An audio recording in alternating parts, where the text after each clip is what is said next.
I get nauseous when I'm faced with someone who I know is nefariously lying to my face, and I have to bite my tongue in order to not let it escalate into a fruitless, uh, hot-headed yelling match, which I think is most reasonable to avoid and completely unconstructive.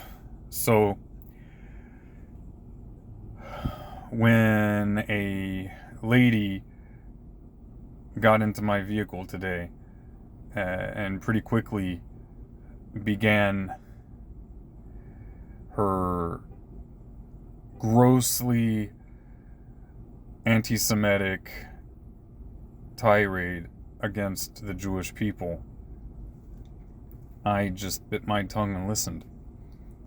Tried my best to act like I know very little or that I'm neutral, just to hear what she would actually say. Though I think by the end she kind of got the feeling that maybe I knew a little bit more than what I was letting on to, but it didn't get heated, thank God. Though I do think towards the end she could also sense my disgust, as she well should have, as she was well aware of how grossly exaggerating she was on a number of the crap that she was spewing out of her mouth. So how did it begin? So she gets in my car. I probably kind of gave it away a little bit at the beginning when I said Yasmin instead of, I don't know, pronouncing her name however a regular American might. But as I was trying to back out of a very, very tight place in order to turn around and get on the road, I made fun of myself to make light of the fact that I I had asked her if she would mind if I could make it a little cooler, because it was kind of warm to me. But instead of turning down the AC, I turned off my lights for a second, so I laughed about it. We laughed about it. That was good. And then I made fun of myself and I told her that, it's the one male stereotype that I really fit, even though I don't really fit many others. And looking back, not surprisingly, she seemed to like that. And she was like, "Oh, really? What other stereotypes do you not fall into?" And I told her, well, I love gardening and painting, drawing. I'm not really into sports or hunting or anything. And then she was like, "Yeah, toxic masculinity, da da da." And I tried to temper it in a not too aggressive manner and said, "I'm not really into it, but I do see some value in it. I just think it's kind of sad when that's all that someone's into. But I do see some value in it." And she was like, "Yeah, I see value in gardening." And I was like, "Yeah, I love to garden." She was like, "Do you just do vegetables or flowers?" And I was like, "I like it all." I try to grow flowers and vegetables and fruit. If I could, I would have fruit trees in the backyard where I'm at. And then this is how it got into the crap spewing from her hate-filled soul. So she said, "My family grow fruit trees too." And she said, "Where I'm from in Palestine," she just went straight into it. There was no conversation leading up to it other than the mention of my liking gardening. So she was like, "In Palestine, we grow all sorts of fruit trees." I was like, pretty quickly caught on that she was an exaggerator. But as it went along, it was also quite apparent that she had no problems just giving bold-faced lies when it suited her agenda. But I first noticed when she was talking about the fruit trees. So I was like, "Oh, what kind of fruit trees do they grow?" And she was like, "Everything. I wanted to see what all she would say, how she would present herself if speaking to someone who she thought didn't know anything about Palestine. So, trying to recall everything here.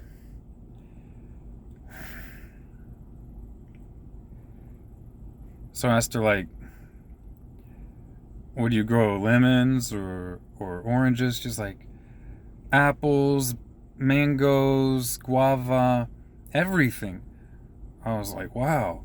And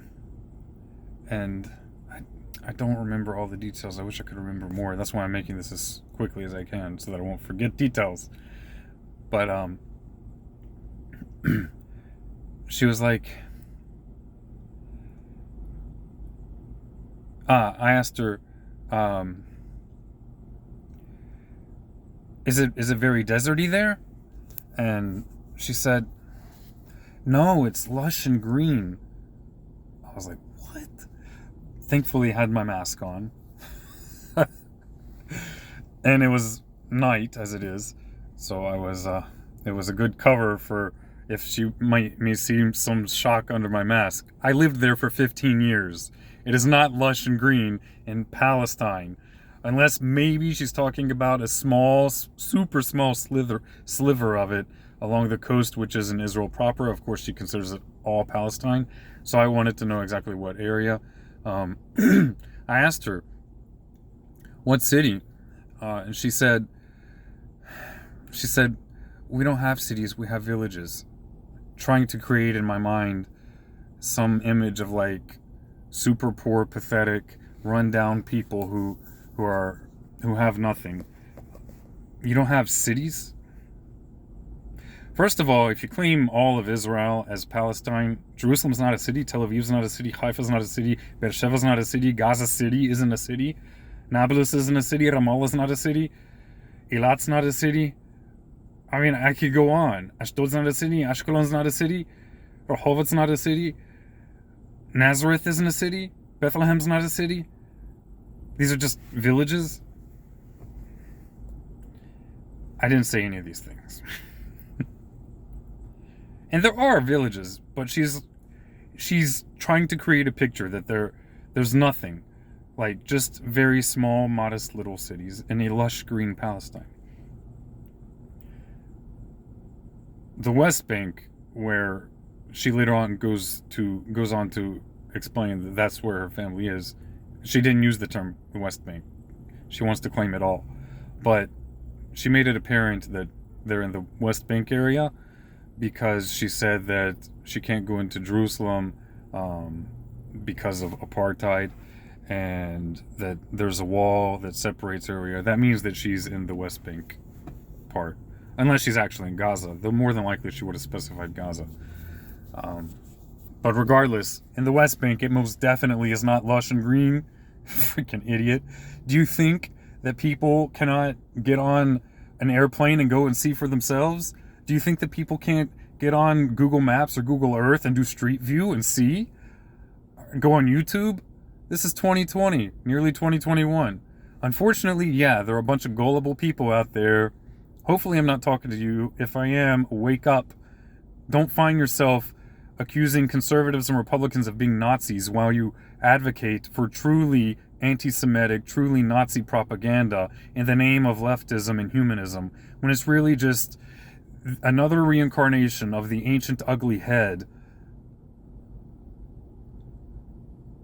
of blatant, bigoted, genocidal Jew hatred. So she's painting this picture of a lush green Palestine where there are no cities, but there are meek, humble little villages of poor people who have beautiful orchards and fruit trees of every kind, because everything grows there. So I asked her, I told her, I was asking if it's a desert because I'm pretty sure I've read that herbs, when they grow in harsher conditions, they actually are more flavorful. So I was thinking maybe the fruit there is more flavorful if they grow in harsher conditions, which I don't know if it's true, but I'm suspecting maybe that's the case. Assuming they get a sufficient amount of water to live That's a whole nother story. So when I asked her that, she was like, yeah, it's lush and green, it's not desert. There are many misconceptions about Palestine. So I wanted to hear her misconceptions. Please tell me the misconceptions. I agree that there are misconceptions. I fully agree. Please let me know, O Lord and source of misconceptions. So she's like, are you sure? And I said, only if you're comfortable. I like to hear both sides because I have heard different opinions about things that happen there. So I want to know what your experience has been. And she's like, well, we have been living under half a century of colonialism. And Palestinians, the indigenous population, are they've been suffering under this colonialism. And it's like, well, what are some of the misconceptions? Because I've heard of the colonial part. And she said, well, for one, we're religiously diverse. Most people think that we're all Muslims, but we're religiously diverse. We have Jews and Christians. There are Christian Palestinians, Jewish Palestinians, and Muslim Palestinians. There are Christian, quote-unquote, Palestinians. Never mind the fact that their numbers are greatly dwindling and they suffer under the Palestinian Authority, which is overtly, expressly, and explicitly in its official documents Islamic, protecting the religious minorities. Never mind the fact that the Christian population throughout the Palestinian cities, lady, even in Bethlehem, has dropped dramatically in the last 50 years, especially since coming under the PLO and the Palestinian Authority's Islamo-centric, Islamo-fascist authority. Christian population there has been dropping. The only place it's been increasing is in Israel. And Jewish Palestinians, so I wanted to know about the Jewish Palestinians. She goes on to explain that they're also called Samaritans. There are Samaritans that live under Palestinian Authority, sovereignty, mostly in Nablus, biblical Shechem. Never mind the fact that their numbers are between 1,000 and 800. I mean, that's hardly a substantial population. Oh, and of that number, only about half of them are in the West Bank, Palestine. But of course, she also claims all of Israel, so that distinction doesn't really matter, but in reality it matters. Only around half of their population is there, so that's around 400 to 500 Samaritan Jews, who, by the way, don't identify as Jews. Ever. They don't identify as Jews. They identify as part of the people of Israel, and Samaritans consider Jews their brothers, but they are not Jews and they don't identify as Jews. What BS? And she knows this full well. She's gone there. She told me that she has dual citizenship. Interesting. I thought they didn't have any sort of sovereignty. Obviously they do.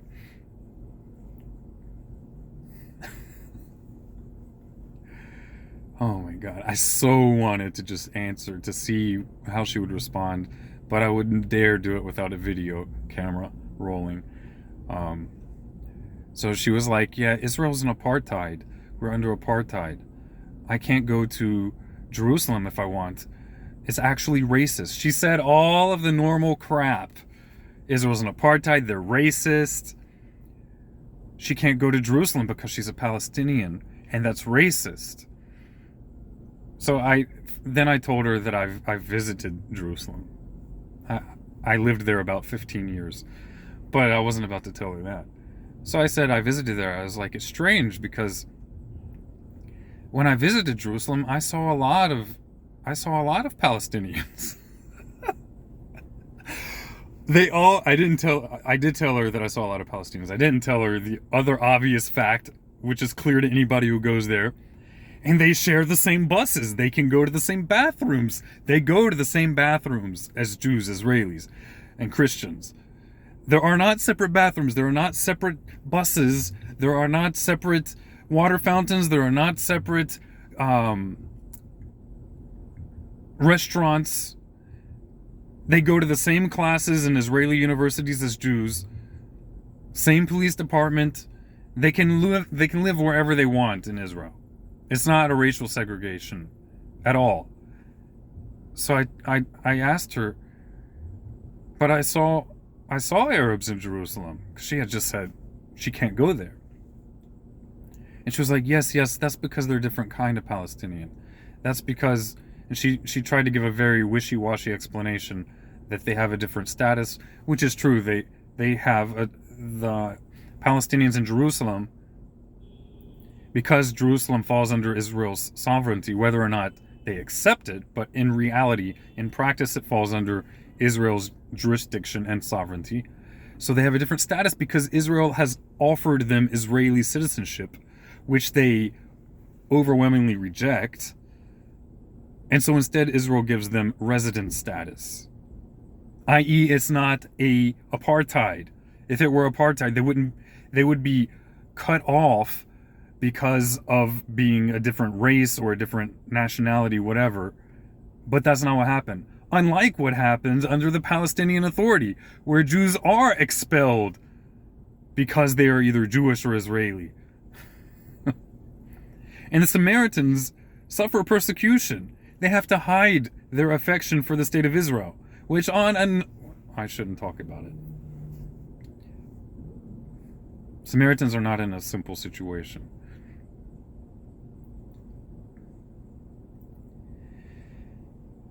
So she admitted that. So when I called on her little fib about apartheid, instead of acknowledging the fact that maybe it's not apartheid if there's not a division based on race, I told her, I did say that it sounds to me like it's more political, like a political distinction, not racist. And so instead of acknowledging the obvious fact that it's not apartheid, not race-based, clearly, but that it's a political difference because Palestinians want a different nationality.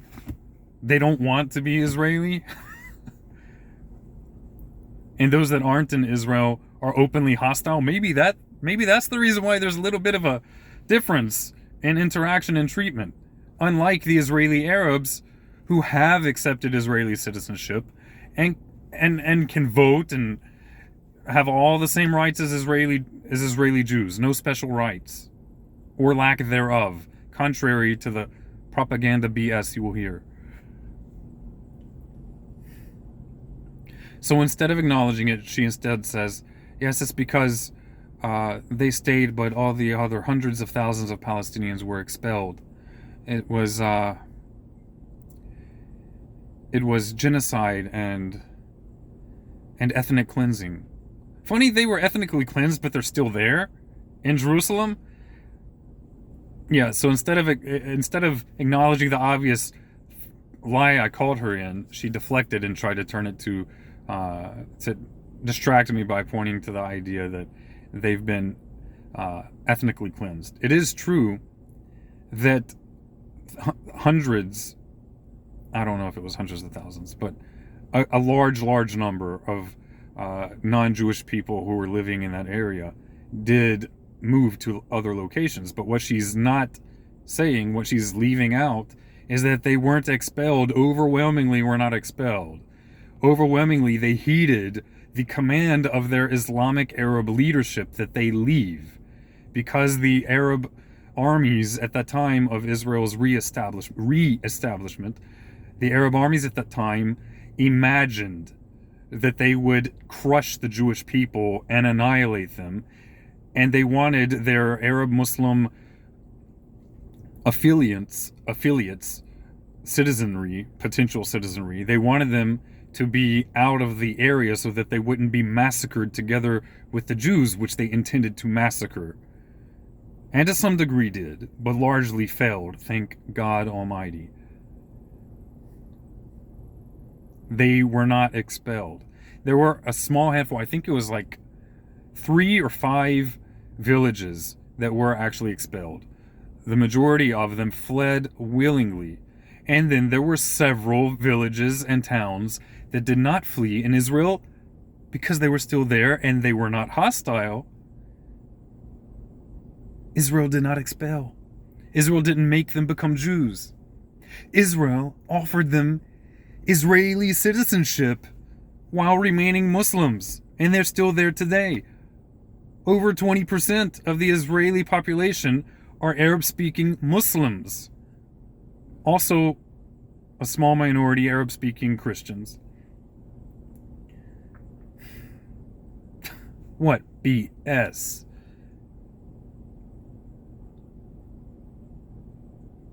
Trying to think, was there anything else that she said?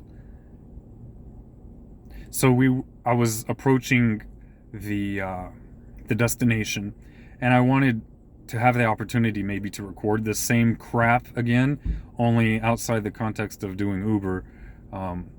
Be able to have it on video and documented that I'm not being crappy to her, because I would maintain my a respectful tone of voice while also being direct and trying to get her to be faced with the facts on camera. So I asked her if she has a card, and instead of trading contact information, which I was more than happy to do so that I could film it, when asked if she had a card, she said no, but there's some books I would recommend you read. I'm going to look into those books and do a review. But obviously it's crap if she's reviewing it. I freaking lived there. Sorry, lady. I'm not going to buy your toxic, anti-Semitic, anti-Jewish, Judeo-phobic bigotry. I lived there. I was all over the place there.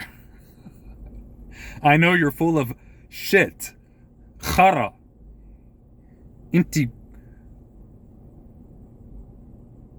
kulik khara.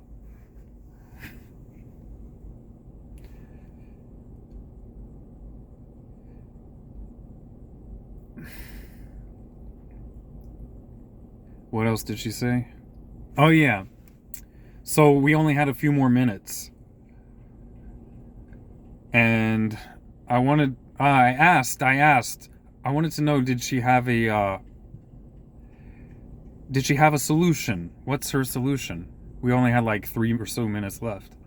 I told her, because of the last few minutes, because I saw that there was some European influence there, but while I was there, I also saw that there were plenty of Jews who didn't look very European. I didn't mention to her the fact that more than 60% of Israelis are Jews who fled there as Jewish refugees, fleeing from Islamic persecution in the surrounding area, i.e. they are local. They are local. And that I made a few friends, didn't tell her, 2 of my closest friends, but I mentioned that I had some friends there who were Lebanese Jewish and Israeli, and Syrian Jewish and Israeli. So what do you suggest is the solution? And she did not hesitate to say decolonization. So I wanted to know what that meant. She said undoing everything that the colonizers have done.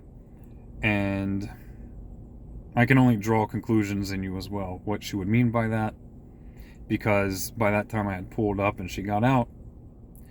She didn't answer directly what she would do, but just think about it, and think about what they actively do with their acts of terrorism, intentionally targeting civilians.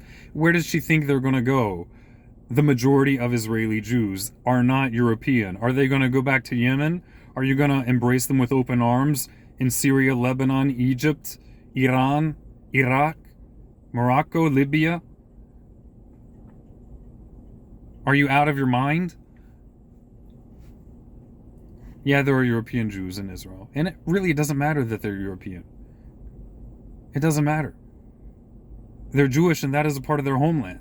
The same way that Palestinian Muslim Islamofascists are able to accept white European women who marry their men and become Muslim, and they accept them as Palestinian.